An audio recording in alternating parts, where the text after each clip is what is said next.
প্রশ্ন করেছেন যে তার এক কিতাব পড়েছেন তিনি, সেখানে লেখা আছে যে নামাজের নিয়ত করতে হবে না, নিয়ত যেভাবে পড়া হয় এইভাবে মুখে নিয়ত পড়া লাগবে না। এটা ঠিক কিনা আমার কাছে প্রশ্ন করেছে। আমি প্রশ্নের জবাবে বলেছি যে বিন বাজ সারা পৃথিবীতে স্বীকৃত শ্রেষ্ঠ আলেম, সমস্ত ওলামা মহলের কাছে তাকে ওস্তাজুল ওলামা বলা হয়, ওস্তাজুল আসাতিজা বলা হয়। সুতরাং তিনি ভুল লেখেননি। আরবিতে যেভাবে আমাদের দেশে নিয়ত পড়া হয়, নওয়াইতু আন উসাল্লি লিল্লাহি তাআলা রাকাতায় সালাতিল, এই যে নিয়তটা আরবিতে আমরা পড়ি, এইভাবে হুজুর সাল্লাল্লাহু আলাইহি ওয়াসাল্লাম পড়েন নাই, সাহাবায়ে কেরাম এরকম পড়েন নাই।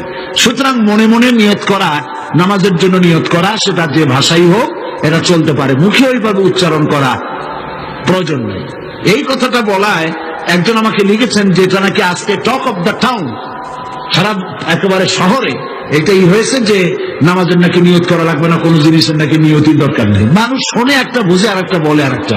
নিয়ত তো করতে হবে, কিন্তু মুখে ওইভাবে নিয়ত মুখে উচ্চারণ করা এভাবে হাদিস শরীফে কোথাও নাই, রাসূল সাল্লাল্লাহু আলাইহি ওয়াসাল্লাম করেন নাই, সাহাবায়ে কেরাম করেন নাই। সুতরাং এগুলো নিয়ে উল্টাপাল্টা মন্তব্য পেশ করার কোনো জরুরত নেই। হ্যাঁ, নিয়ত তো করবো, নিয়ত তো করতে হবে, সেটা তো বললাম। নিয়ত করতে হবে, কিন্তু মুখে ওইভাবে উচ্চারণ করার জরুরত নেই। তো আমি নিয়তের ব্যাপারটা পরিষ্কার করে দিতে চাই, প্রত্যেক কাজের নিয়ত করতে হবে। ইন্নামাল আমালু বিন্নিয়াত, নিয়তটাই হচ্ছে প্রধান।